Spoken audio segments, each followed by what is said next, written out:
యెహోషాపాతు రాజు ఒక మంచి మాట అంటాడు, దేవుని నమ్మండి, దేవుని ప్రవక్తలు నమ్మండి. దేవుణ్ణి దైవజనుని తప్ప అందరినీ మేము నమ్ముతాం, అది మా గిఫ్ట్ అనుకుంటారు కొంతమంది. కానీ పౌలు భక్తుడు అంటున్నాడు, నేను మనుషుల జ్ఞానాన్ని ఆధారం చేసుకోలేదు, మీరు చేసుకోవద్దు. నేను ఎవరిని ఆధారం చేసుకున్నా అంటే పరిశుద్ధాత్మని, శక్తిని ఆధారం చేసుకున్నా, మీరు కూడా అంతే ఆధారం చేసుకోవాలా. అది ఆత్మీయ తండ్రి బోధండి. స్పిరిచువల్ ఫాదర్గా పౌలు భక్తుడు ఆ సంఘానికి చెప్తున్నాడు, నాలో ఏముందో మీలో అదే ఉండాలా. నేను ఎవరిని ఆధారం చేసుకున్నాడు, మీరు కూడా అదే ఆధారం చేసుకోవాలా. నేను బాంధవ్యం, బంధుత్వం, స్నేహం, రక్త సంబంధం అన్ని వదిలిపెట్టుకున్న వాడను.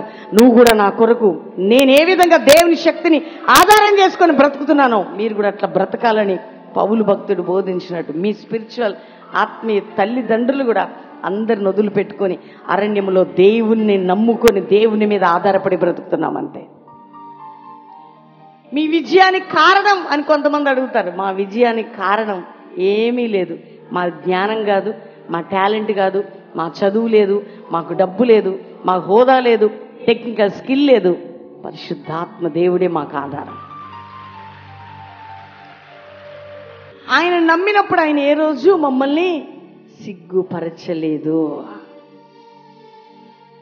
ఏ రోజు మమ్మల్ని మా తల దించలేదు ఆయన. నేను చెప్పాను కదా, ప్రభువు నమ్మదగిన వాడు, మంచి దేవుడు. ఏ రోజు మనుషులు ఈరోజు పొగిడిన వాళ్ళు పొగిడితే అబ్బాయి వీళ్ళు మనతో ఉంటారని మేము అనుకోలేదు. మమ్మల్ని వదిలిపెట్టి తిరిగిన వాళ్ళు, మమ్మల్ని వదిలిపెట్టేసి వెళ్ళిపోయిన వారు అబ్బాయి ఇప్పుడు వెళ్ళిపోయారని బాధ లేదు మాకు. ఎందుకంటే మనుషులు ఎప్పుడు ఎలా మారుతారో తెలియదు, మారని వాడు దేవుడు మాత్రమే. మా ఫెయిత్ ఏంటంటే చూడని వాటిని నమ్మటం. మీ విశ్వాసం ఏంటంటే చూస్తే నమ్మటం. ఎవిడెన్స్ ఉండాలి మీకు. ఎవిడెన్స్ ఉంటే నమ్ముతారు. ఏ ఎవిడెన్స్ లేకుండా ఒక అమ్మాయిని మీ అమ్మాయిని మా అబ్బాయికి ఇస్తారంటే వాళ్ళు మంచోళ్ళో చెడ్డోళ్ళో ఏం తెలియదు, గుడ్డిగా నమ్మేస్తారు. మనుషులు నమ్మడానికి ఎవిడెన్స్ లెక్కర్లా, దేవుని నమ్మటానికి ఎవిడెన్స్లు కావాలి. దేవుని బిడ్డలారా, లేని వాటిని ఉన్న వాటిగా చేసే దేవుడే మన దేవుడు. ఫ్రెండ్ పేరు చెప్తున్నాడండి దేవుడు. మన ఫ్రెండ్ ఎవరో చెప్తాం. దేవుడు అంటున్నాడు ప్రాఫెసీ వచ్చేటప్పుడు, మాట్లాడేటప్పుడు, నేను అబ్రహాము దేవుడను, ఇస్సాకు దేవుడను, యాకోబు దేవుడను. నేను ఎవరు దేవుడనో తెలుసా? అబ్రహాము దేవుడను. గట్టిగా చెప్పకూడదు. ఎందుకు నేను అబ్రహాము దేవుడిని అంటే, అబ్రహాము నన్ను నమ్మినట్లు ఎవరిని నమ్మలేదు. ప్లీజ్ దేవుని బిడ్డలారా, మీకేం అర్థమవుతుందో నాకు తెలియదు, కానీ దేవుడు చాలా మంచివాడు. ఆయన నమ్మకపోతే ఆయన ఏడుస్తాడు. పరిస్థితులను చూసి నమ్మేవారిని బట్టి ఆయన కన్నీరు గారుస్తాడు. స్థితిని చూసి నమ్మేవారిని బట్టి ఏడుస్తాడు. కానీ చూడకుండా ఏ స్థితి అయినా అది చూస్తున్నా దేవుని నమ్మితే దేవుడు అద్భుతం చేస్తాడు. నీ శరీరాన్ని ఎవరు తయారు చేశారు? నీ కిడ్నీస్ని ఎవరు తయారు చేశారు? ఇప్పుడు నీ బాడీకి నిర్మాణకర్త ఎవరు? గుండె రిపేర్ అయిందనుకో, కిడ్నీ రిపేర్ అయిందనుకో, బాడీ లేదని రిపేర్ అయిందనుకో, ఎవరు చేయాలా? నువ్వు రిపేర్ చేయించుకుంటావుగా. రమారమి 100 సంవత్సరాలు వయసు వచ్చినప్పుడు అబ్రహాము దేవుని నమ్మినందుకు శారా గర్భసంచి ఏమైపోయిందండి?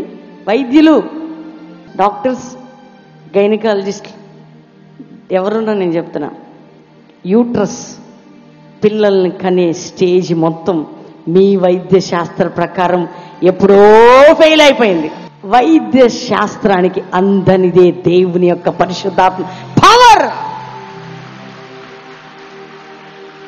ఎప్పుడో ఆ గర్భసంచికి పిల్లల్ని కని ఆ ట్యూబ్స్ క్లోజ్ అయిపోయినాయి, ఆ గర్భసంచి ముడుచుకుపోయింది.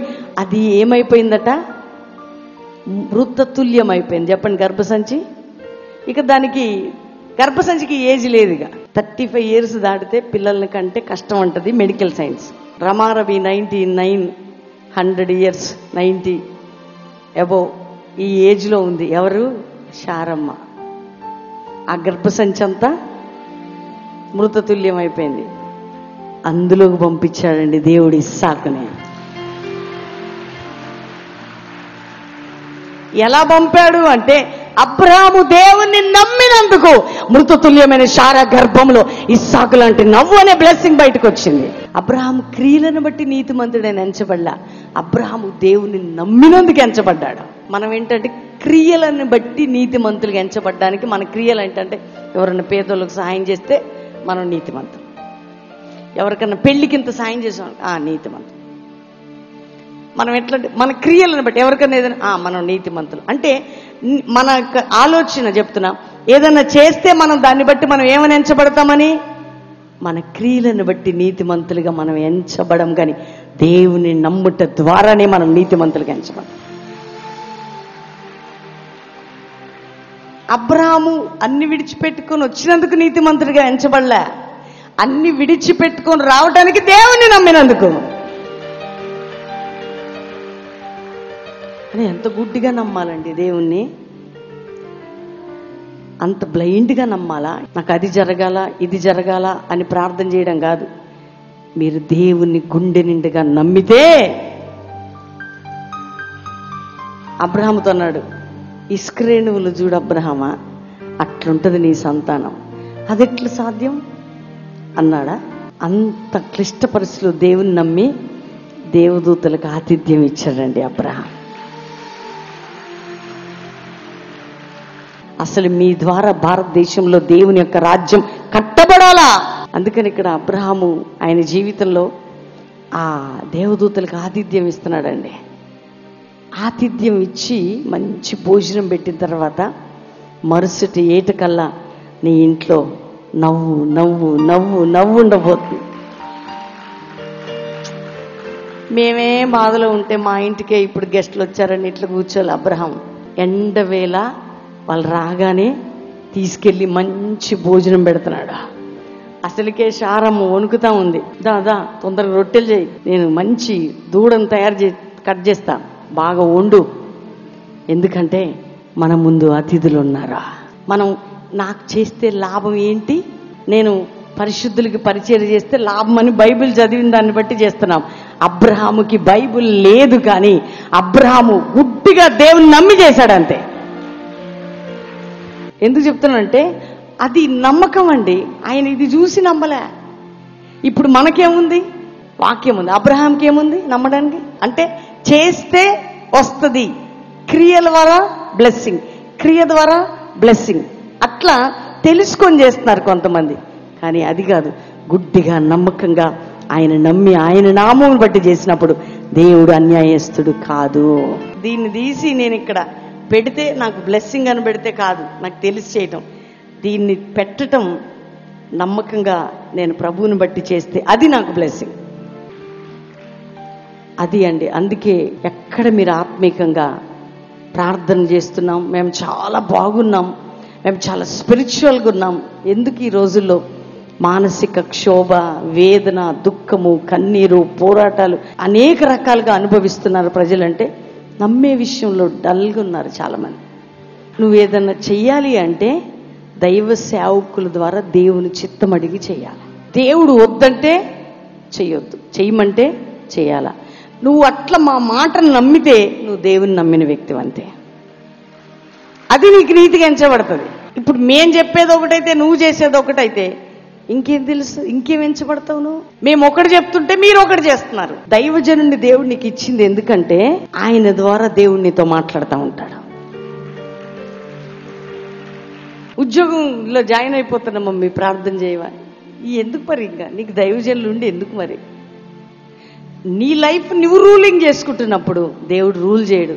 దేవునికి నీ జీవితం మీద అధికారం ఇస్తే దేవుడు రూల్ చేస్తాడు.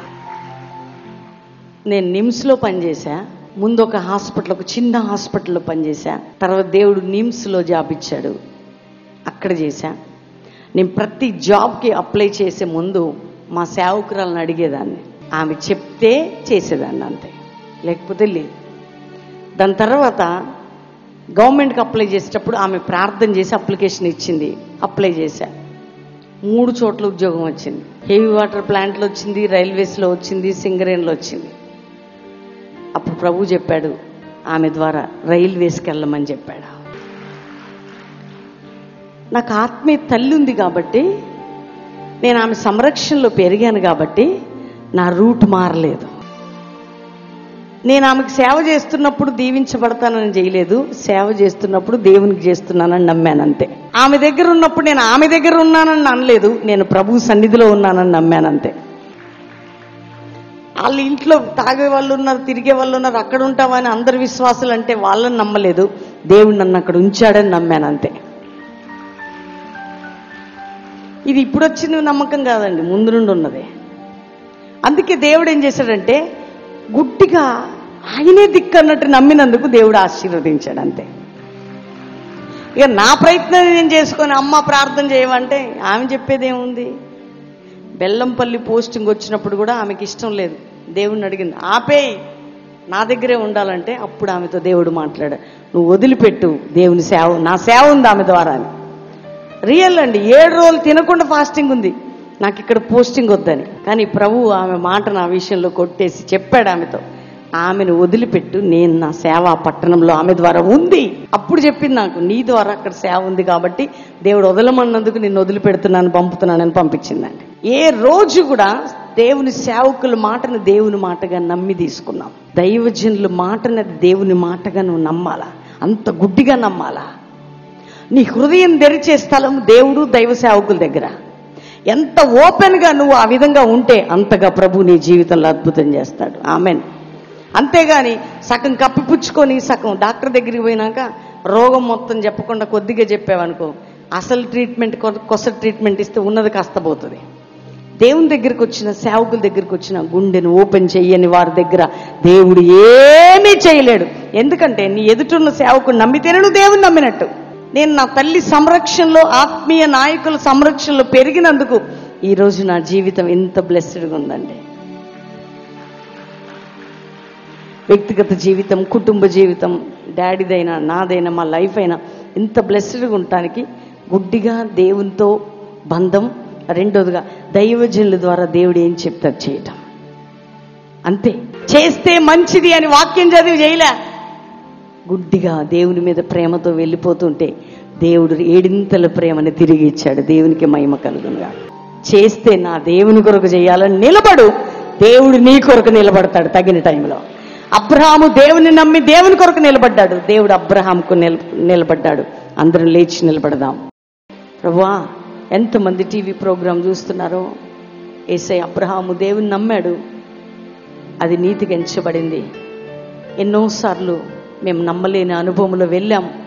అయితే టీవీ కార్యక్రమం చూస్తున్న బిడ్డల్ని, ఇక్కడ ఉన్న వారిని క్షమించి తిరిగి ప్రభా మనస్ఫూర్తిగా నిన్ను నమ్మి నీ వాక్కు మీద ఆధారపడి ముందుకు సాగే కృప మాకు దయచేయమని, నీ వాక్యం మాలో 100 ఫలింపజేయమని, వారి రోగాలు, వారి సమస్యలు, వారి బలహీనతల కంటే గొప్ప దేవుడివైన నిన్ను నమ్మునట్లు వారి మనోనేత్రాలు తెరవమని యేసు నామములో అడుగుచున్నాం తండ్రి.